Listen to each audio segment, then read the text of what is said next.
CSS3 allows us to do a lot of cool things with shadows. Again, something that you would have had to do in Photoshop, export the assets, use them as background images and images, so on and so forth. Again, very, very tedious process to do all these things, but in CSS3, we could do it straight in the browser and it loads quicker because when you're exporting assets and images, that's adding up precious space when a user is downloading your website on their device, whether it's a computer or a mobile device, so on and so forth.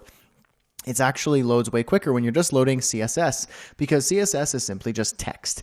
And then it's loading that text and rendering it in the browser. It's a way quicker process. It's next to nothing in terms of size, and it's just all around easier for the developer to create rather than to design it, export it, use it as a background image, and make the user download it. So CSS3 is great in so many ways. So let's talk about the shadows. Create a new file called shadows.html, basic structure, add that title. Make sure you use the same structure as colors and box.html, where you've got normalize and your custom styles hooked in, along with your IE conditional comment.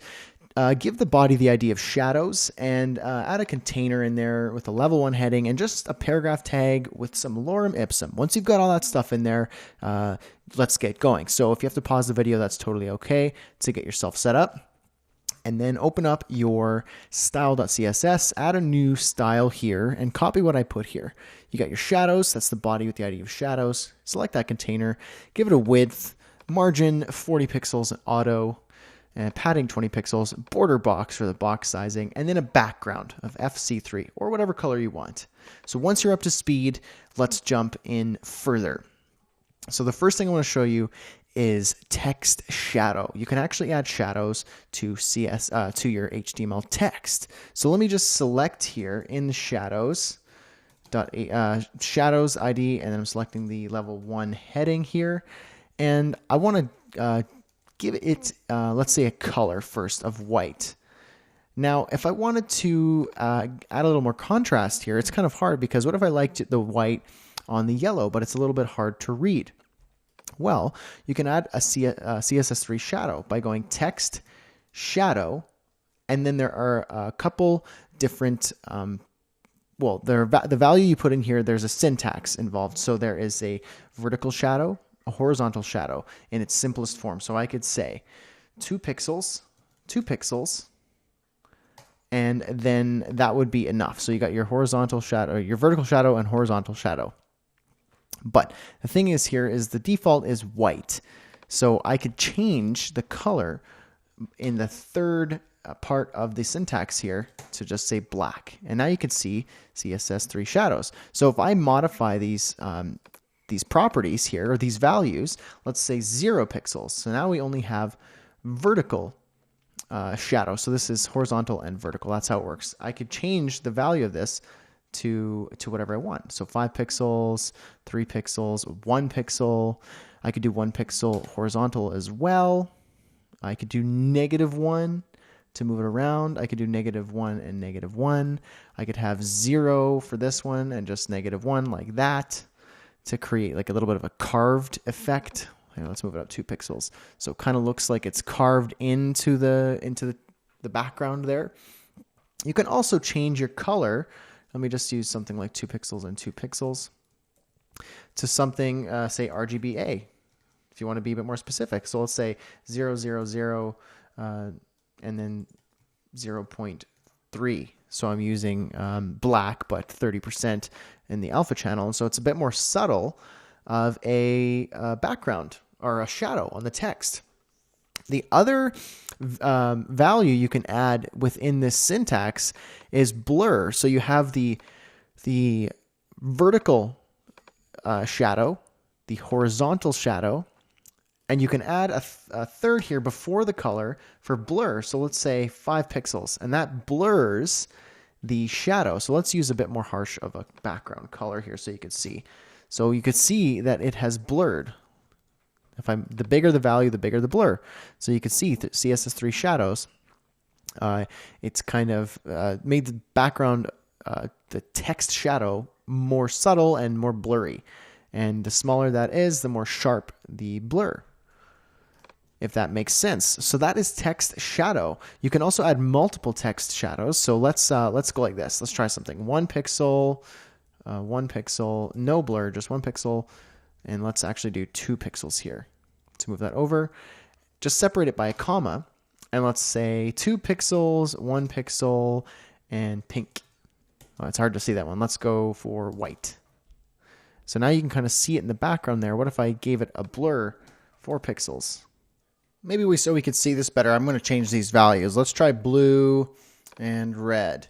So you can see here that you can see both of these shadows. Obviously, this is a pretty ugly example, and you could have this be a much nicer, you could use this much nicer with better colors, but this is simply just for showing you the example. So let me just try 0 and then 2 there, and then I'll do the same here, 0, but let's do 2.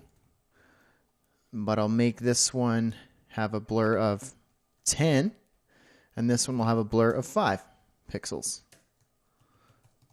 And so you can see both shadows there kind of standing out. And so that's the text shadow. And you could do that on any text. The other one thing I could show you here is the box shadow. This one is a cool one. So it's simply a shadow on a box. And so let's just select the shadows container here. Actually, I think we selected it up here already. There we go. I'm just going to select it here and just go box shadow. And this one is similar to text shadow in that you have the horizontal shadow, the vertical shadow, and the color. There are also other optional values you can add. So let's just start with something very basic here. Let's say we're going to go for 4 pixels, 10 pixels, and we'll go for 333. So here we have something very simple and straightforward, and maybe we'll even make it let's make it look nicer. So there you go. That's kind of a cool little effect. It's kind of a cool design there.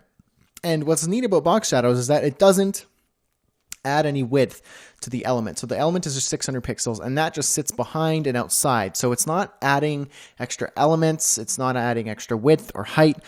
It's just simply a shadow that doesn't interfere with anything. So it's kind of cool. Whereas before, without CSS3, you'd actually have to create multiple elements. So 2 elements, one was black, one was yellow in this case, and position it absolute. So and put it behind, and then use the top and right to move it to different positions to make it look like you're having sort of a shadow. But this simply you just need to do box shadow. Now you also have the blur.